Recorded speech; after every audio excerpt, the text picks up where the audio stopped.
And welcome to another edition of Spits and Suds. We call this a one-timer. Hopefully it's going to be a one-timer. We truly appreciate you supporting Spits and Suds. So wanted to get this out in the open, open up a little bit. And to do so, I am joined by not only a Stars fan, a guy that goes to the games often, but also the morning show host of 105.3 The Fan, a big stick tap to RJ Choppy. How are you? Stick tap. Thanks for having me on. Okay. So this is going to be a little different, Spits and Suds listeners, but it does have to do with hockey. And I wanted to get RJ's thoughts. So RJ, you know what a stick tap is, right? I know what a stick tap is. Okay. All right. So here's what happened. I was on a dating site and I connected with a woman. And we were talking back and forth, and part of her profile says, you need to make me laugh and everything. So, for instance, like many do, she disappeared for like a day, and I followed up, and she said, oh, I was taken hostage. And I was like, I know, I paid the ransom. Glad you're, So I'm going back and forth. And so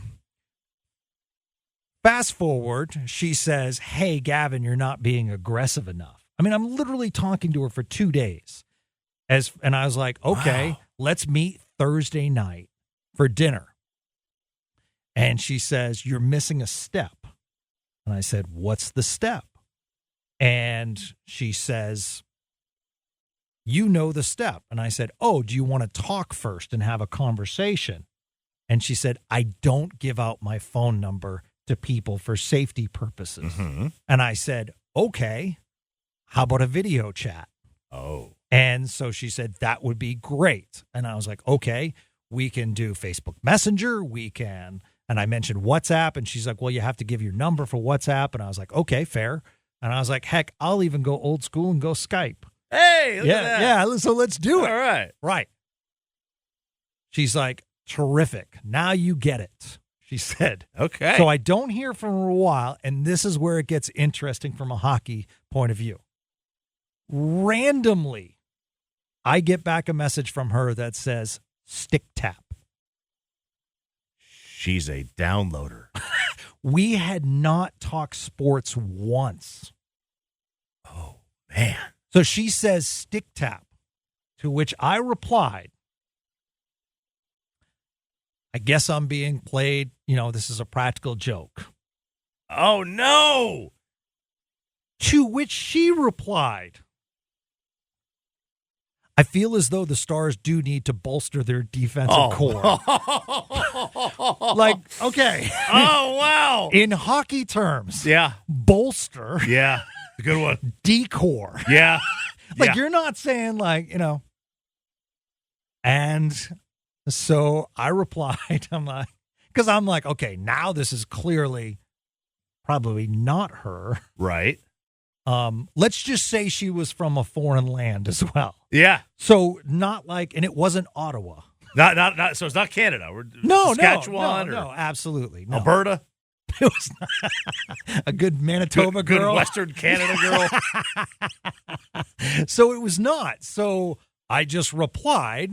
I went into Spits and Suds mode. I'm like, well, actually, I think they need a scoring forward. Yeah, of course you got to go right into the mode. Exactly. Yeah, and then she disappeared. Oh no. So the question was, maybe she went on my Twitter feed and saw some hockey, or was I catfished by a Spits and Suds listener? Wow. You saw photos on the dating app? Absolutely. Did you take the photos and put them into a Google Lens where you can maybe find the person? That is a great point, and I absolutely did. Oh, and she did not show up. Oh no! So the podcast is so big that you are now getting practical jokes by a Spits and Suddy. I don't know if it's that big, but yes, I think a Suddy. Who says bolster and decor? No, yeah. And wouldn't you put in your profile that you're a hockey fan or a picture of you at a Stars game or something? So she did not have hockey in her profile She did not have sports in her profile Nothing. at all. Nothing. Okay. Yeah, that's You got suddied by a suddy. So you did. That's what happened there. That's remarkable. So it's like mixed emotions because you don't want to be catfished because I'm serious when I'm on the dating sites. Oh, yeah. But at the same time, I don't know. I kind of feel like that's a good bit, you know? That's a great bit. It really is. It's a great bit. You got to stick tap that one. Yeah, you really exactly. have to. You really have to stick like, tap I it. do say stick tap on Twitter a lot. So she might have went to my Twitter feed and saw that I say stick tap. However, that is such a inside hockey term. Now, I guess there's a possibility that she was real. She did go to your Twitter, and it turns out that she's just a Calgary fan or Colorado or Nashville. Yeah, that's right. Yeah. You know? Yeah. Could be a big Marcia Show fan and doesn't want any part of a Stars fan. That could be the opportunity. Yeah, absolutely. She's upset that Chris Tanev went to the Toronto Maple Leafs. That's why we need to bolster the D-line. Yeah, I mean, that could be the case. But so you're saying basically that this person was not this person? You know, when you first said that she said stick tap, it didn't register to me that she could be a fake. It could be like, I thought, oh, wow, she's a really big hockey fan. Yeah. Or that, she went to your profile and saw that and wanted to kind of, just be part of the conversation, be part of your world. But the way you say it now with the decor, that's unless she went to AI, maybe she went Chat GPT and said, what do the Stars need to do? And they could have came back with that. Yeah. Now, so no communication since, nothing. Like, it would have been cool if she's like, I need to bolster my sushi game. Let's go out for dinner. Oh, yeah. Or something like that. Yeah, no communication. Gone. Have you tried to reach out? I can't. She disappeared. Oh, so she blocked? Or the profile's gone? The profile's... No, I don't know if the profile's gone. Once they can just press unmatch, and then they're gone. And you can't see what they're doing. Oh, no. And I understand that from like a psycho point of view. Like, you're protecting yourself, and that makes sense. But I just took a step back, and I was like, wow. And I'm like, should I take this as a compliment? Yeah. Or should I take it as a catfish? I think it's a little bit of both. Yeah. It's a compliment that, they went, like, it was somebody who listens to the podcast. Right, but I mean, there's so many people that go through, like... Oh, yeah. There are so many matches. You would have to... really try to find me. Right, you would have to. Yeah, you would have to go. That it's probably not very easy to find an individual person. Yeah, on an app. Whew, that's a tough one. That's a tough one. I think you go in the. I think you got to be positive. I think you got to go in the compliment world to start with. Yeah, she either did her research and went on Twitter, or maybe she listened to a Spits and Suds program. Yeah, maybe that's it. That's the disappointing part. Is maybe she listened to one and then she decided to pull an audible. Oh, that's true. Yeah. Probably did not like my Miro Haskinen opinion. Probably didn't like the Miro or something like that. Okay. Well, I appreciate you clarifying. It's a little weird because I usually talk so much hardcore hockey and different moves and personnel, and we do like to have fun on Spits and Suds. But it's just like it's a long season. You gotta break this down a little bit. It's a long midway point though, so that's good. Are you enjoying this season? I am. I thought the Rangers game was as entertaining of a game. Wasn't that great? It was fantastic. And I mean, it was gritty too because, you're down 3-0 real quick. Yes. And, in any other era of hockey, you get down 3-0, it's like, all right, let's just figure out a way to get to the next 40 minutes, or 50 minutes at the time, I guess. But not anymore. Now you see guys and teams come back. Yeah. Did you think that DeBoer would pull Ottinger? 3-0 real quick. Yeah. I thought so. Obviously, if they went to 4 in the period, he was probably going to be gone. Right. But, yeah, obviously it turned out to be the right move. Yeah. So I also wanted to ask you, because you've been to Madison Square Garden. Yes. Yeah. Is it the Mecca, or is it like I grew up at the old Boston Gardens, and amazing venue, but at the same time, looking back, I'm like, I don't know, did I get mold poisoning from being there so much? Yeah.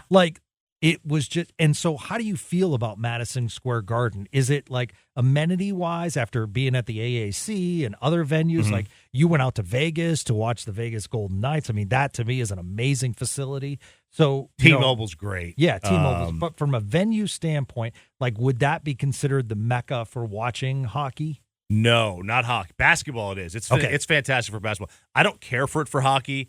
The way it's set up, it's a circle instead of like an an oval. And if you look in the corners, you look at the corners of the ice, the stands are raised. I don't think it's as good for hockey as it is for basketball. I think it's much better for basketball. I loved Vegas. That was my favorite that I've been to for hockey. The Calgary was really cool too.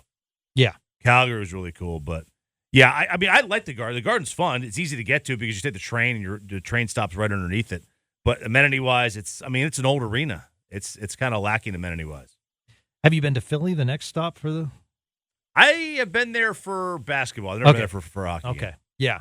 It's an interesting road trip because we were talking about it last night on the post show with Robert Tiffin at Philadelphia, at Montreal. So your hockey night in Canada. Oh, yeah.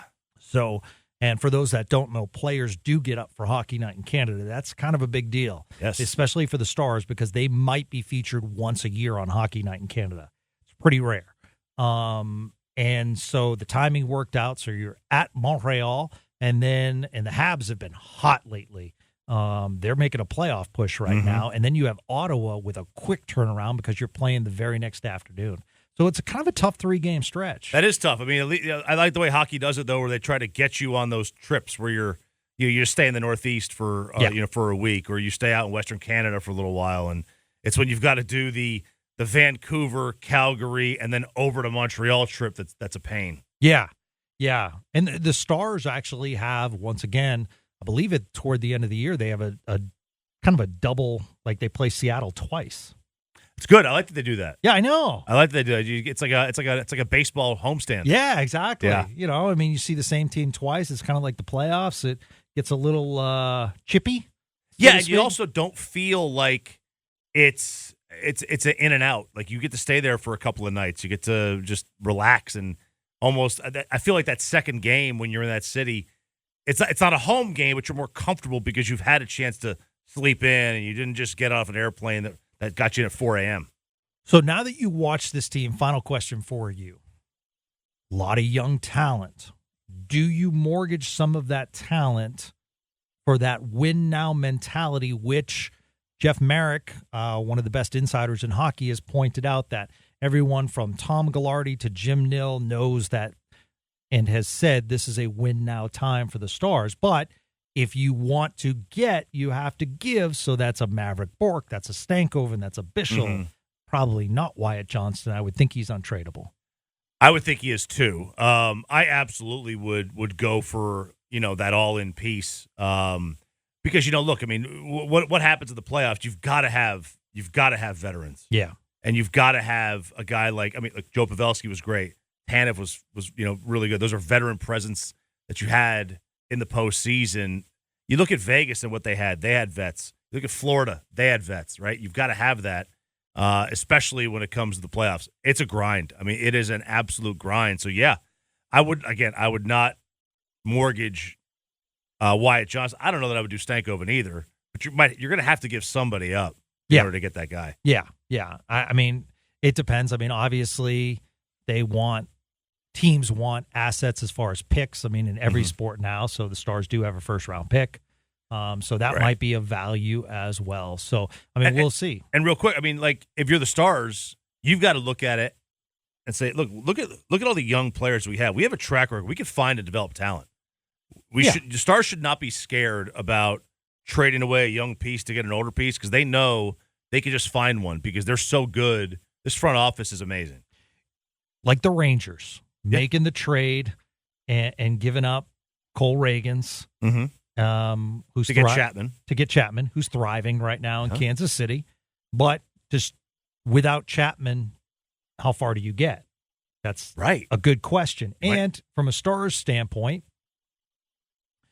you gave up a young talent in Jerome McGinley to get Joe Nieuwendyk. Yeah.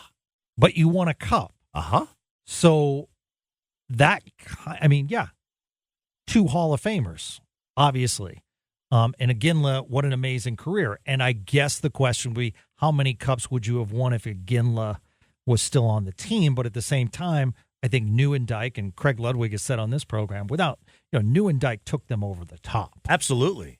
Yeah, there's no doubt about it. Hull, same thing. I mean, absolutely. You have to get you got to give something to get something. You have to get veteran people. Veteran players in hockey are so important to that grind, to the playoffs, because the playoffs, they are such a different animal. And Lud would be the first to say that, you're not going to win a cup when you got a bunch of young kids out there. Yeah. Well, stick tap to you. I know you've been sticking around after your morning show, so I appreciate you coming in. And I thought to myself, who can I have this discussion with? But and I'm so happy, that you're happy with Sarah and she's your fiance now, and gonna get married and all that stuff, because you also went through a gauntlet. Oh, it was a gauntlet, man. It was I wish the dating world on nobody. Yeah, I wish it on nobody. Yeah, it's brutal. We're to the point now, sometimes in my messages back, I just do bits. Sure, because I need to entertain myself. Yeah, just do those GIF things, whatever they're called. just start sending those back. Just talk through that. That's your entire game. Yeah, and I don't want so I do generic. So when people ask what I do, I was I oversee this and I oversee. What does that mean when you oversee? I oversee. I'm I don't know. It's a good management term. Great. I oversee. I oversee. Middle management. That's what I do. RJ Choppy, 105.3 The Fan morning host. Stick tap to you, sir, and have a great day. And thank you for this unique edition of Spits and Suds. And we'll be back with you tomorrow after the Flyers game with our thoughts as we continue to push out these podcasts of Spits and Suds in 2025. Have a great day, everyone.